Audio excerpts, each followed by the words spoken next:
पंजाब सरकार की post matric scholarship योजना 245 करोड़ रुपए आवंटित ताकि अनुसूचित जाति के विद्यार्थियों को मिले उच्च शिक्षा।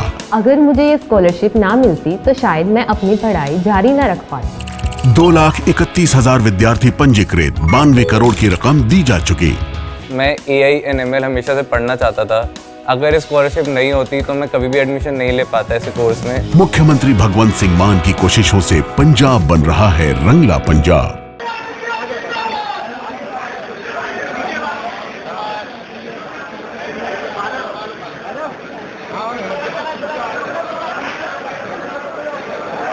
उनके स्मृति में प्रेरणा स्थल स्थापित किया जा रहा है। प्रधानमंत्री की सदैव ये सोच रही है कि भारत के हर नवरत्न महान हस्तियों ने जिन्होंने इस देश की सेवा के लिए पूर्ण जीवन दिया हो, उनका संपूर्ण सम्मान किया जाना चाहिए। और इसलिए प्रधानमंत्री का संग्रहालय भी बनाया उन्होंने। केवल एक परिवार तक सीमित नहीं होना चाहिए, सभी का सम्मान होना चाहिए।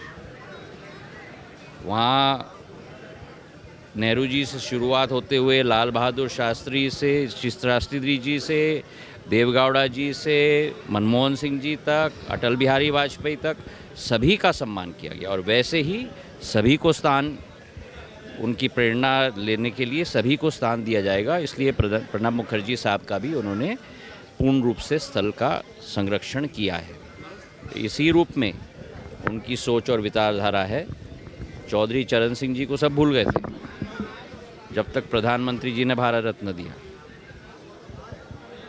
तो इसलिए इस देश के कई रत्न हैं, केवल एक परिवार नहीं है। महाराज साहब, एक सवाल और है। परिवहन घोटाले को लेकर दिग्विजय सिंह टारगेट कर रहे थे आपको, लगातार कह रहे थे कि दिग्विजय सिंह जी मुझे कब टारगेट नहीं करते?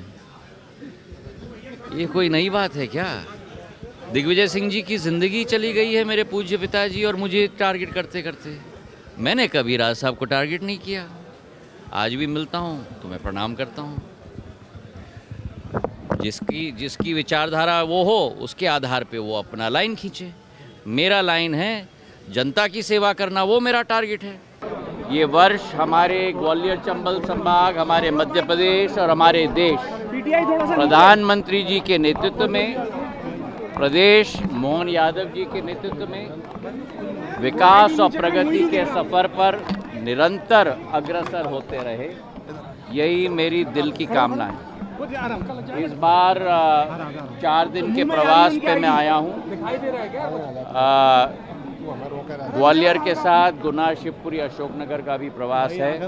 अनेक विकास और प्रगति के सौगात, मेमू का ट्रेन अशोकनगर गुना से रुठियाई तक, हमारे क्षेत्र में ट्रांसफॉर्मर्स, नया पुस्तकालय, नई सबस्टेशन, स्वास्थ्य केंद्र के उद्घाटन होने वाले हैं। और उसी तारतम्य में ग्वालियर का कार्य भी आगे बढ़ रहा है।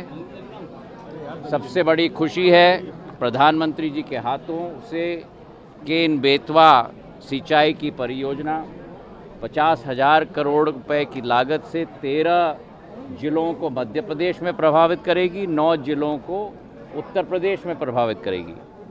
और वहीं पार्वती चंबल लिंक परियोजना के आधार पर मध्य प्रदेश के 10 जिले प्रभावित हो रहे हैं, जो 40,000 करोड़ रुपए की योजना है।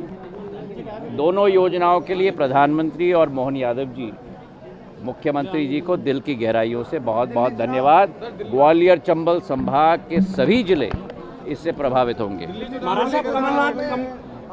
जहाँ तक दिल्ली का चुनाव का विषय है, जैसे हरियाणा और महाराष्ट्र के समय में भी जो मेरी विचारधारा थी कि भारतीय जनता पार्टी का कमल का फूल का परचम लहराएगा, दिल्ली के चुनाव में भी हम सब एकजुट होकर लगे हुए हैं।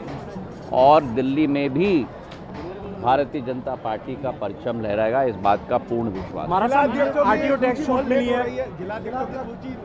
आरटीओ टैक्स की छूट के लिए भी मैं मुख्यमंत्री मोहन यादव जी को धन्यवाद अर्पित करना चाहता हूं। ग्वालियर व्यापार मेला एक भव्य मेला हो चुका है, राष्ट्र पटल पर आज उभर चुका है। उसका एक प्रमुख कारण है कि सदैव गाड़ियों की व्यापार में रोड टैक्स की छूट दी जाती थी। इस बार भी मैं धन्यवाद अर्पित करना चाहता हूं मोहन यादव जी को, और एक नए कीर्तिमान को हम ग्वालियर मेला में भी स्थापित करेंगे, इसका हमें पूर्ण विश्वास है।